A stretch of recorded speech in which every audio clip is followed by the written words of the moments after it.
Bonjour, Dr Zakir Naik. Je m'appelle Harris. Je suis originaire de Phoenix, en Arizona, aux États-Unis. Je suis entrepreneur et responsable marketing. Deux de mes amis américains se sont convertis en regardant vos vidéos sur YouTube. L'un d'eux est chrétien, l'autre athée. L'un de mes amis m'a présenté un de vos DVD sur la façon de traiter avec un athée, que j'ai regardé. Mais cela n'a pas répondu à ma question. Et j'ai posé cette question à de nombreuses personnes sans obtenir de réponse satisfaisante, à de nombreuses personnes intelligentes. De tous les érudits que j'ai regardés sur YouTube, vous êtes à mon avis le plus rationnel, le plus logique et le plus facile à comprendre que j'ai jamais rencontré dans ma vie. Et il est vraiment important de répondre à cette question parce que je n'ai jamais eu de réponse satisfaisante à cette question. Ma question est comme une pièce de monnaie à deux faces. Le premier côté est le suivant, et c'est la question. Je me situe quelque part entre l'athée et l'agnostique. Je ne sais pas trop où. Dieu a créé tout l'univers, et le Coran parle beaucoup du nombre de jours, des montagnes, de ceci et de cela, et de la vie qui sera un test, etc. Ma question est de voir la suivante. Bien avant que Dieu ne décide de créer l'univers entier, avant qu'il ne décide d'y placer des êtres humains, avant qu'il ne décide d'envoyer le prophète Mohammed ou Adam et Ève, bien avant qu'il n'envisage de faire quoi que ce soit, il connaissait le résultat final de tout cela. Et il sait qu'à la fin, il sera déçu par certaines personnes et qu'il les jettera dans le feu de l'enfer. Il sait qu'ils brûleront. Il sait qu'ils seront torturés et que c'est à ce moment-là qu'ils se repentiront de ce qu'ils ont fait. Bien avant de créer l'univers entier, il sait que l'issue sera mauvaise. Il peut être bon pour certaines personnes qui sont au paradis, mais il sait qu'il peut sauver ces personnes de l'enfer bien avant qu'il ne décide de poursuivre la création. Pourtant, il décide d'aller de l'avant, avec toute sa logique divine. Pourquoi voudrait-il faire cela? La question, si je peux la formuler ainsi, est de savoir comment Dieu peut être sadique au point de mettre en œuvre un plan dont il sait qu'il va se terminer de cette manière. C'est le premier côté de la médaille. Le deuxième côté de la médaille, c'est que, pour une raison ou une autre, si je crois que Dieu est tout-puissant et qu'il comprend que tout est grand, Dieu est grand, pourquoi Dieu insiste-t-il dans le Coran pour que les choses se passent bien? Pourquoi Dieu insiste-t-il dans le Coran pour que l'on regarde les montagnes, les protons, les électrons, ceci et cela? Tout est tellement synchronisé, comme je suis extraordinaire. Pourquoi nous oblige-t-il à trouver sa création étonnante, alors qu'elle est un jeu d'enfant pour Dieu? Je veux dire qu'il n'avait qu'à dire Kun et c'était fait. Alors pourquoi est-ce si important que Dieu ait créé tout cet univers qui est si étonnant? Parce que pour Dieu, ce n'est rien. Je ne devrais donc pas m'étonner de sa création. Il peut faire beaucoup plus que cela. Je ne comprends donc pas pourquoi il veut que nous respections ce qu'il a fait ou que nous trouvions d'étonnant ce qu'il a fait. Le frère a posé une très bonne question, une question très intellectuelle, une très bonne question. Il a vu certaines de mes cassettes sur YouTube, même sur l'athéisme. Et cette question qui le préoccupe, il n'en a pas la réponse. Le frère a posé la question suivante. Le Dieu Tout-Puissant sait tout, avant d'avoir créé les cieux et la terre, avant d'avoir créé l'être humain. Même si une personne va en enfer, il aurait pu éviter cela. Je veux dire qu'il aurait pu éviter d'être déçu. Bien sûr, je vais répondre. Le frère a dit que même si une personne va en enfer, c'est comme si Dieu était déçu. Pour en venir à votre question, j'ai créé une école, et vous avez peut-être entendu parler de l'école internationale islamique. Si une enseignante passe un examen, si elle écrit dans la feuille de mathématiques, pendant qu'elle fait passer l'examen, que 2 plus 2 est égal à combien? L'élève en face d'elle écrit 5. Elle peut très bien savoir si l'élève a changé 5 en 4. Serait-ce à l'enseignante de corriger un élève qui écrit une mauvaise réponse pendant le test et l'examen? Oui, mais elle a la possibilité de ne rien faire de tout cela. Non, je pose une question simple. Je pose une question simple. Le professeur a donné le questionnaire. Pour cette situation particulière, c'est vrai. Pour cette situation particulière, l'enseignant peut dire que son élève a changé 5 en 4. Qu'en penseront les autres élèves? C'est injuste. Correct. Mais Dieu peut être juste en même temps. Il peut créer une condition complètement différente. Il n'est pas obligé d'aller de l'avant avec cette situation. Le frère dit que Dieu le Tout-Puissant peut créer quelque chose de parfait sans défaut. N'est-ce pas? Oui. Dieu l'a déjà fait. Il a créé les anges. Dieu a créé les anges. L'ange ne va jamais à l'encontre d'un commandement de Dieu. Mais l'être humain est une meilleure création que l'ange. Les anges n'ont pas de libre arbitre. Si vous avez écouté mes cassettes, Si vous ne les avez pas écoutés, je vais vous le dire maintenant.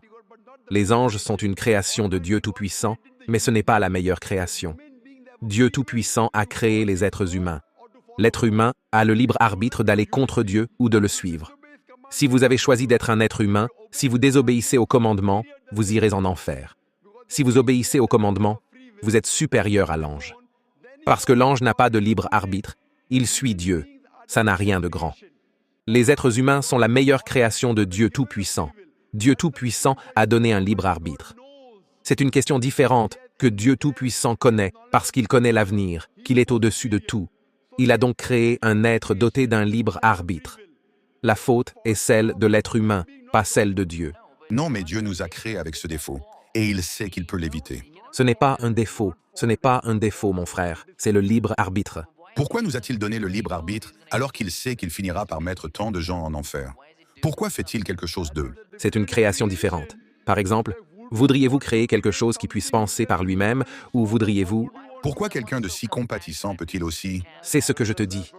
Ce que tu veux, Dieu a déjà créé un ange. Je te demande ce qui est le mieux? Un ange qui suit Dieu Tout-Puissant, ou un être humain qui suit Dieu Tout-Puissant? Qu'est-ce qui est mieux? Pour moi, absolument. Si j'avais une seconde chance, je voudrais être un ange. Pourquoi risquerais-je d'aller en enfer? La deuxième chance, c'est ça. C'est pourquoi Dieu Tout-Puissant dit dans la sourate Al-Araf, chapitre 7, verset 172, « Et quand ton Seigneur tira une descendance des reins des fils d'Adam et les fit témoigner sur eux-mêmes, ne suis-je pas votre Seigneur? Ils répondirent, « Mais si, nous en témoignons. » Dans la sourate Al-Hasr, chapitre 59, verset 21, Dieu Tout-Puissant dit que s'il avait fait descendre ce Coran sur une montagne, tu l'aurais vu s'humilier et se fendre par crainte d'Allah. Dans la sourate Ahzab, chapitre 33, verset 72, Dieu Tout-Puissant dit que ce sont les êtres humains qui ont été stupides en disant qu'ils voulaient être des êtres humains. Toi et moi avons été des imbéciles. Tu ne peux plus faire marche arrière. Une fois que tu as dit que tu veux te présenter à l'examen, une fois que tu as lu la fiche d'examen. Personne ne m'a demandé mon avis. Ils ont demandé à Adam et Ève. Non, mon frère. Le Coran dit que chaque être humain a été interrogé, et ensuite s'est effacé. Ce souvenir est effacé. Si la mémoire est consciente du test, Dieu Tout-Puissant dit dans le Coran, « Voulez-vous être un être humain? Si vous devenez un être humain, vous pouvez devenir supérieur à un ange ou devenir inférieur. Si tu ne veux pas devenir un être humain, passe ton tour. » Même pour l'argument... Laisse-moi terminer. Vous posez la question si vous intervenez, comment vais-je répondre? Bien sûr, allez-y. Donc Dieu Tout-Puissant a donc posé la question aux êtres humains. Et le Coran dit que nous, les êtres humains, avons été des imbéciles, toi et moi, des imbéciles qui avons opté pour le test. Maintenant, une fois que tu as subi un test, si tu suis le commandement après le libre arbitre, vous seras supérieur à un ange. Si tu désobéis à Allah, tu deviendras inférieur à un ange. Nous voulions passer avec distinction, toi et moi, vous et moi. Vous avez dit, je ne me souviens pas. Bien sûr, vous ne vous souviendrez pas. Et même moi, je ne me souviens pas. Mais je crois au Coran. Le jour du jugement, dit Dieu Tout-Puissant, pas un seul être humain ne s'opposera à la justice d'Allah. On le saura au jour du jugement. La seule chose qu'ils diront, s'il te plaît, donne-nous une autre chance, le Dieu Tout-Puissant dira, c'est trop tard. Parce que s'il veut vous donner une nouvelle chance, alors je devrais revenir dans le monde à nouveau. Encore une fois, tout le monde. Donc ceux qui ont échoué, ont échoué. Donc le Coran dit que personne ne s'opposera jamais à la justice d'Allah. Ils demanderont à Allah, donne-nous une autre chance. Dieu Tout-Puissant dira que c'est trop tard. Mais Dieu Tout-Puissant nous donne des chances dans ce monde. Vous faites une erreur. Allah vous donne une chance de vous repentir. Vous vous repentez. Allah vous pardonne. Vous commettez à nouveau une erreur. Une fois que vous mourrez, il n'y en a qu'une. En ce qui concerne la première question, pourquoi Dieu a-t-il créé? Parce que c'est une meilleure création. Toute personne logique, y compris toi, doit convenir qu'une personne qui a un libre arbitre est une meilleure création qu'une personne qui n'a pas de libre arbitre. Seule votre question dont vous ne vous souvenez pas est parfaitement juste. Quand tu mourras, quand tu seras ressuscité, à ce moment-là, toi et moi, nous nous rencontrerons. Tu diras alors, « Je me souviens. Même moi, je ne me souviens pas maintenant. Mais j'ai foi dans le Coran et je sais que le Coran ne peut pas se tromper parce que scientifiquement, si vous avez écouté ma conférence, 80% des faits scientifiques du Coran sont corrects. Les 20% sont ambigus. Ni bon ni mauvais. Donc ma logique dit que quand 80% est 100% correct et que même 0,1% des 20% est erroné. Donc ma logique dit que même ces 20% seraient justes. Je suis une personne scientifique. Je suis une personne logique. Je crois donc à la déclaration du Coran selon laquelle nous avons choisi. Si vous n'aviez pas choisi, vous auriez pu interroger Dieu. Pourquoi avoir fait de moi un être humain? Dieu aurait été fautif. Mais Dieu dit dans le Coran qu'il a demandé aux montagnes, mais ils ont eu peur. Tout le reste a eu peur. Nous, les êtres humains, avons opté pour cela. Mais vous souvenez-vous qu'on vous l'a demandé? Je ne me souviens pas qu'on me l'ait demandé. Frère, si vous avez entendu ma réponse, même moi je ne m'en souviens pas. Mais si vous vous souvenez, alors où est le test? Imaginez qu'un professeur vous enseigne quelque chose. On doit retirer le livre pour l'examen. Si l'enseignant dit « D'accord, prenez le livre et répondez », où est l'examen? D'accord, mais pourquoi? Après l'examen, vous pouvez rentrer chez vous et vérifier ou non. Mais même avant le début de l'examen, Dieu sait. Frère, écoute-moi. Après l'examen, pouvez-vous aller vérifier à la maison ou non dans le manuel? Absolument. Mais pendant l'examen, pouvez-vous vérifier? Non. Donc maintenant, l'examen est en cours. Une fois qu'il est terminé, vous pouvez vérifier. Si vous dites au professeur, « Professeur, je veux voir le manuel », je ne m'en souviens pas. Non. Pendant l'examen, vous ne pouvez pas vous référer au manuel. Ce serait considéré comme de la triche, n'est-ce pas? Donc, une fois l'examen terminé, si vous ne vous en souvenez pas, vous dites à Dieu, « Qu'est-ce qui est illogique ?»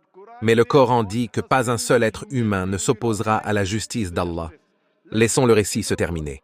Ainsi, aujourd'hui, en tant que personne scientifique, en tant que personne logique, sur la base de ma connaissance de la science, sur la base de ma logique, lorsque je lis les autres écritures et lorsque je lis le Coran, je trouve que le Coran est le seul livre, la seule écriture religieuse sur la surface de la terre qui passe ce test. Donc, en tant que personne scientifique, en tant que personne logique, je suis d'accord. Cette affirmation du Coran doit également être correcte. Je ne me souviens pas. C'est le test. Si je me souviens, où est le test? Cela répond donc à la première partie de la question. La première partie, c'est de dire que Dieu était sadique. Dieu n'est pas sadique. Par exemple, je crée une école de médecine. Je veux que les élèves de l'école fassent des études de médecine. Combien d'élèves qui vont à l'école entrent à l'école de médecine? En gros, pouvez-vous deviner? Peu. Certainement moins de 5%. Moins d'1% peut-être. Alors pourquoi avoir créé une école où une seule personne peut entrer? Très bien. C'est pour quelques personnes sélectionnées. C'est de la même manière que Dieu a créé le paradis. Jannatul Firdaus. Tout le monde ne peut pas aller Jannatul Firdaus. Pourquoi? Pardon? Pourquoi? Pourquoi tout le monde ne peut pas aller à l'université de médecine? Parce que c'est une question de capacité humaine. Si les humains étaient capables de mettre tout le monde à l'école de médecine, ils le feraient. C'est ainsi que nous sommes faits. De même, tout le monde ne peut pas devenir médecin. Seuls ceux qui en ont la capacité le sont. De même, tout le monde ne peut pas aller à Jannatul Firdaus, le plus haut niveau du paradis. Nous devons nous efforcer. Dieu vous a donné la capacité. Si vous ne suivez pas ses conseils, vous ne pouvez pas. Si vous suivez ses conseils, il est très facile d'aller à Jannatul Firdaus. Si vous êtes intelligent, c'est très facile. Si vous êtes intelligent. Et si vous êtes sincère envers vous-même. Mais si vous n'êtes pas sincère avec vous-même, même un homme non intelligent peut aller au paradis. La seule chose à faire, c'est de dire la vérité. Dieu vous a donné différentes options. Comment le suivre? Certaines personnes se croient intelligentes. Je leur dis qu'ils sont très intelligents. S'ils étaient intelligents, ils verraient les choses clairement, en noir et blanc. C'est la parole de Dieu. Vous devez la suivre. C'est la raison pour laquelle Francis Bacon a dit « Une faible connaissance de la science fait de vous un athée. Une connaissance approfondie de la science fait de vous un croyant en Dieu. » Je ne dirai donc pas que Dieu est sadique. J'ai dit que nous étions des imbéciles qui ont choisi de subir le test. Pas Dieu. Dieu vous a donné une option. Que voulez-vous être? Nous avons choisi. C'est donc nous qui sommes responsables, pas Dieu. Dieu n'est pas un sadique. Nous sommes des imbéciles. C'est ce que dit le Coran. Le jour du jugement, vous le saurez, Inch'Allah, vous et moi. Inch'Allah, si je vais au paradis, Inch'Allah, Inch'Allah, je prierai Dieu. Je le remercierai. Vous savez, j'étais une bonne personne. J'ai choisi d'être un être humain. Si vous réussissez, si vous échouez, alors nous nous maudirons nous-mêmes. J'espère que cela répond à la question. La deuxième partie? Pardon, quelle était la deuxième partie? Même si je crois qu'il est tout-puissant, qu'il sait tout, pourquoi cherche-t-il tant à nous convaincre? Regardez les montagnes, les électrons, les protons. D'accord, bien. La deuxième partie de la question était la suivante. Pourquoi Dieu Tout-Puissant donne-t-il des références à la montagne qu'il a créée? Pour lui, ce sont des cacahuètes. Alors pourquoi parle-t-il? Vous savez pourquoi il parle? Il dit que ces cacahuètes, cette montagne, les ferait frémir. Vous, les êtres humains qui êtes supérieurs, pourquoi ne comprenez-vous pas? Le Coran dit dans la sourate Asr, chapitre 59, verset 121, que si le Coran avait été révélé sur la montagne se serait effondrée et aurait été complètement détruite. Mais pour nous, êtres humains, cela ne fait aucune différence. En donnant ces exemples pour montrer que ces choses si puissantes, la montagne, une puissante créature, aurait soumis sa volonté. Pourquoi ne le faites-vous pas, vous, les êtres humains? Il essaie de donner un exemple montrant que nous sommes des imbéciles. Il n'essaie pas de se louer lui-même. Et chaque fois qu'il demande, j'essaie de le louer. Ou quand il dit, pour cela, Allahu Akbar, Dieu est le plus grand. Pensez-vous que cela changera Allah? Non.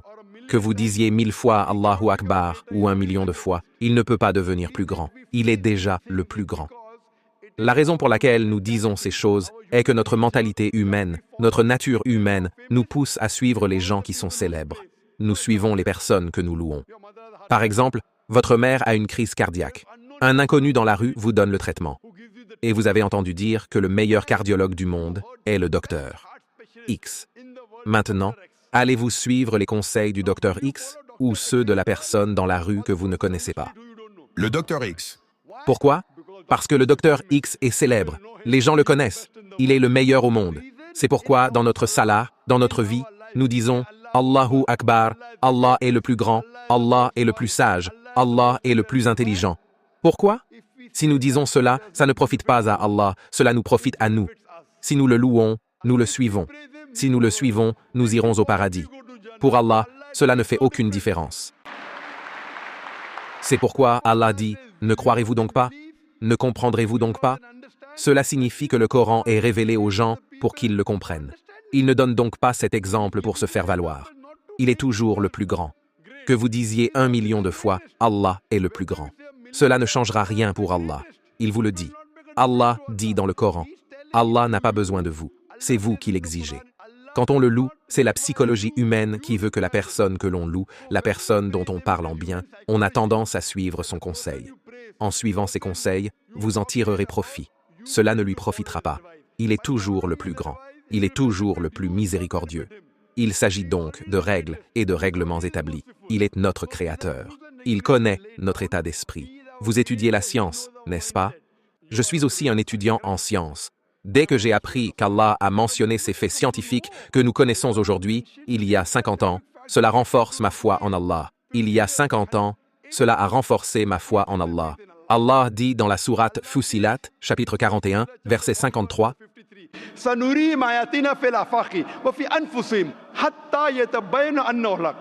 nous leur montrerons nos signes dans l'univers et en eux-mêmes, jusqu'à ce qu'il leur devienne évident que c'est cela, le Coran, la vérité. Allah donne donc ces exemples pour que nous en profitions. Pour lui, cela ne fait aucune différence. Il nous donne une chance de le suivre afin que nous puissions aller au paradis. J'espère que cela répond à votre question, mon frère. Je reconnais sa puissance et je comprends qu'il est étonnant dans tout ce qu'il a fait. Mais suis-je censé m'émerveiller de ce qu'il a accompli en créant cet univers? Parce que pour lui, c'est comme un travail d'une seconde. C'est exact. Donc pour lui, c'est un travail d'une seconde quand il vous dit de ne pas boire d'alcool si vous le faites. Bien sûr, mais suis-je censé être émerveillé par sa création? Non, vous voyez, le fait est qu'il n'est pas là pour se prouver qu'il est meilleur. Si vous croyez que pour lui ce sont des cacahuètes, est-ce qu'une personne va mentir? S'il dit qu'il ne faut pas boire d'alcool, vous ne le questionnerez pas. Non. Ne mangez pas de porc, vous ne le questionnerez pas. Oui, mais je ne suis pas étonné par sa création, parce que pour lui, ce n'est rien. Par rapport à nous, c'est extraordinaire. Pour lui, ce n'est rien. C'est vrai. Mais par rapport à nous, une personne qui peut créer l'univers, quand elle me dit de ne pas boire d'alcool, je la suis immédiatement. Bien sûr, cela ne me dérange pas de le suivre, mais dois-je m'étonner de sa création comme il l'a dit dans le Coran? Vous voyez, comme vous me posez la question, dois-je m'étonner de la création? Je dirais que si je crois que l'être humain est une meilleure création, alors oui, je suis étonné. Et je dis alors, Alhamdulillah, il m'a fait meilleur que cela. Donc, si je suis étonné, il a fait les montagnes, il a fait les étoiles, il a fait le soleil. Ah, mais il a aussi fait Zakir Naik. Il a fait un être humain. et nous sommes le meilleur de la création. C'est pourquoi je donne cet exemple, afin que nous nous rendions compte des bienfaits qu'il nous a accordés. Toutes les faveurs qu'il nous a accordées, toutes les faveurs qu'ils nous ont accordées, en parlant de la science, des protons, des montagnes, disent finalement que les êtres humains sont la meilleure création. En comparaison, nous devons donc admettre que notre Créateur a créé ce corps humain, les molécules, l'ADN, des choses complexes qui ne peuvent jamais être le fruit du hasard. C'est ainsi que nous sommes émerveillés par la création de l'être humain et que nous nous soumettons à lui. Si vous n'êtes pas émerveillés, c'est seulement en étant émerveillés que nous nous soumettons à lui en tant que Créateur, qu'il mérite d'être adoré. Personne d'autre ne peut le faire. C'est ainsi que nous l'adorons, que nous passons le test et que nous allons au paradis. J'espère que cela répond à la question. Si Bill Gates me donne 100 $, dois-je m'étonner qu'il m'ait donné cet argent? Je crois que la question a trouvé une réponse, et malheureusement, nous sommes très limités dans le temps. Vous êtes invités à revenir demain, Inch'Allah. Comme tous les frères et sœurs, nous sommes arrivés à la fin de la session de ce soir. Je vous remercie donc chaleureusement. Je vais lui donner un dernier exemple. Si Bill Gates vous donne 100 $, Serais-je étonné? serez-vous étonné? Mon frère, la question est de savoir pourquoi Bill Gates devrait vous donner 100 $.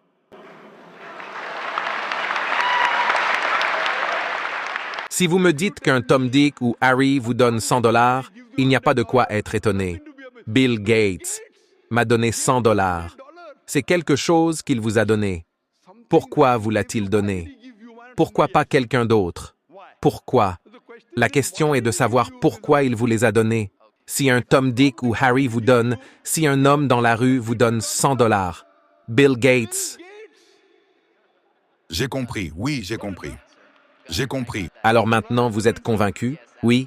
Oui, absolument. C'est la réponse. J'espère que vous vous rapprocherez de l'islam. Je ne devrais donc pas m'étonner qu'il m'ait donné de l'argent. Je devrais m'étonner de celui qui m'a donné l'argent. Cela valait donc la peine de prolonger le temps, alhamdoulilah.